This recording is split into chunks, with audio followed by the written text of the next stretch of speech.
Hello everyone, welcome to the Village of Words.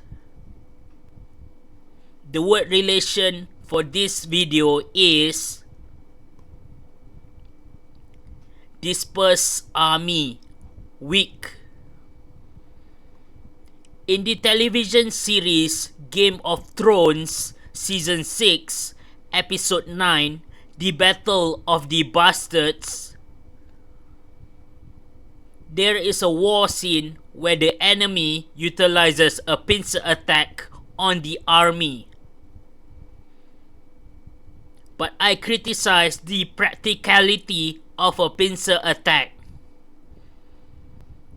I had played StarCraft 2 and Warcraft 3 before.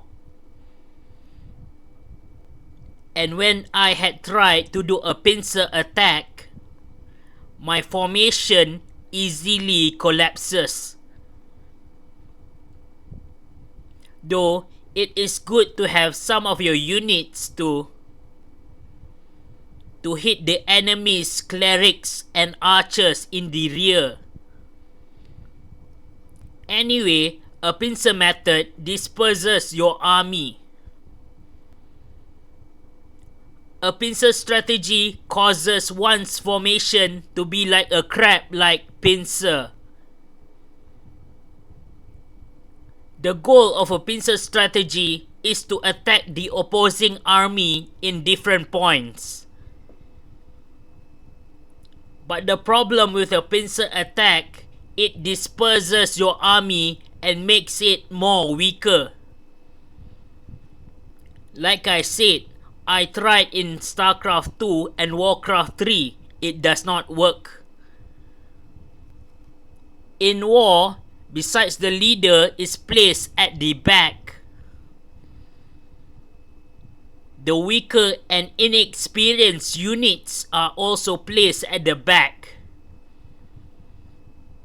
New recruits undergo training and simulations before heading to battle. Besides that, in war, in order to weaken the enemy's army,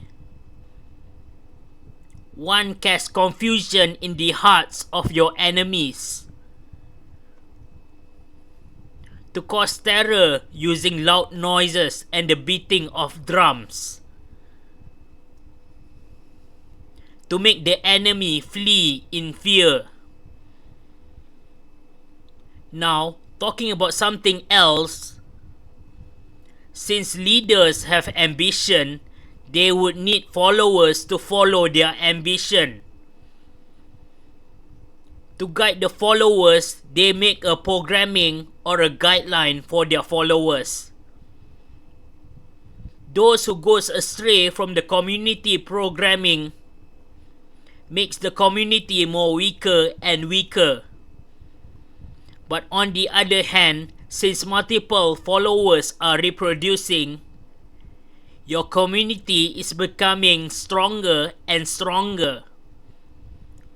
Besides that, those who goes astray are usually alone.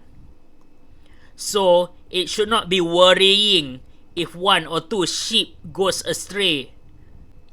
One of the programming in Malaysia is to follow Islam.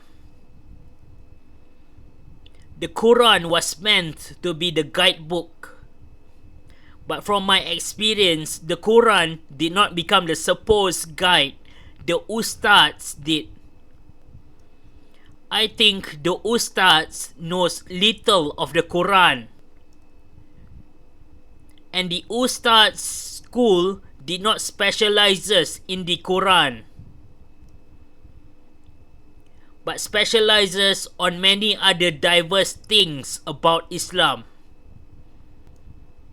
Even though Malaysia is an Islamic country, Malaysia hardly has any scholars making tafsirs or interpretation of the Quran. So, it is not surprising that Malaysia does not have any Quran specialized school. In modern times, the internet is vast. So, if you had a sudden inspiration to search Google for wrong things about your religion, then you can easily find them.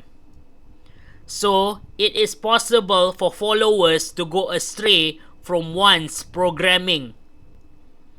Without the internet, if you ask your people directly what's wrong with your religion, they will say they have no idea.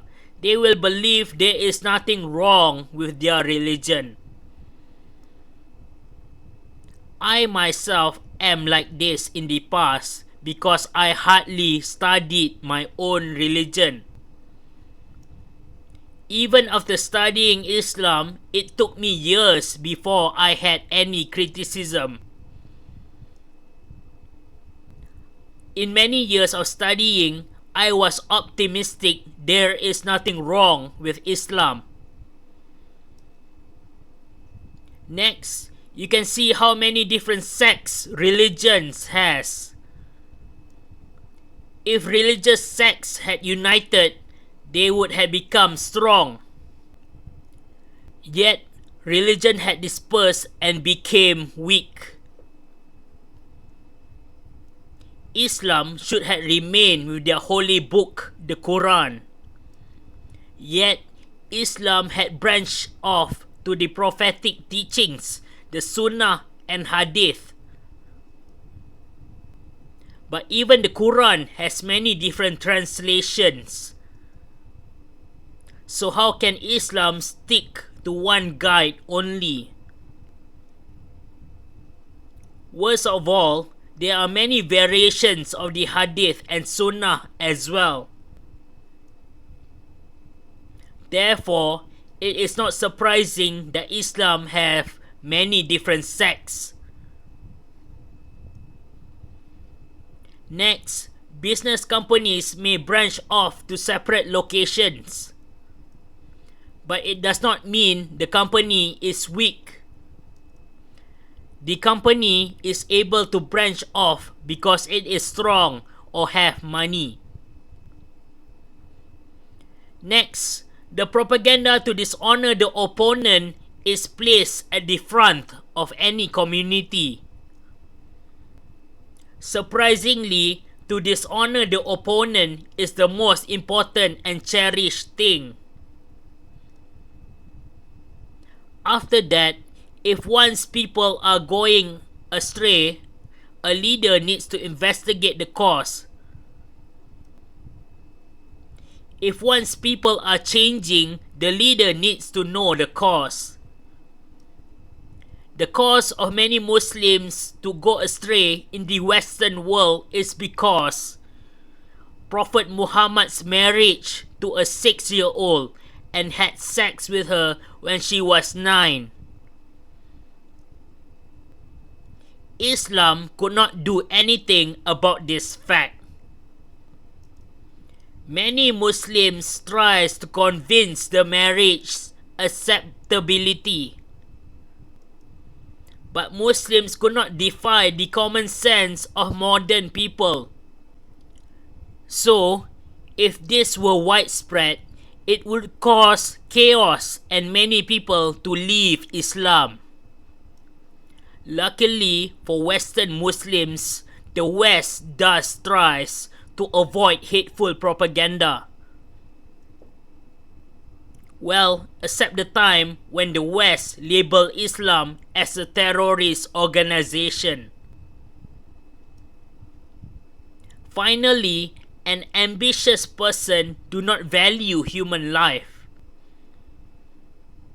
And it should be during starvation that criminals are killed. Therefore, those who goes astray should be killed. Disbelievers, critics, and criminals are supposed to be killed. Throughout in history, critics who are leading people astray are always imprisoned. An example is communism, who rejects free speech. Malaysia, who has a history of fighting communism is no different from a communist. Malaysia has democracy, but yet no free speech. Malaysia claims democracy, yet it was once ruled by the same government for 61 years. Anyway, critics are killed because they are causing the community to become weaker. Those who tries to escape the cycle of fate or programming should be killed. That is what I would say if I was a leader. But as a knowledge person, I would say to seek knowledge and defy fate. That's all for this video. Hit like, share, or comment down below.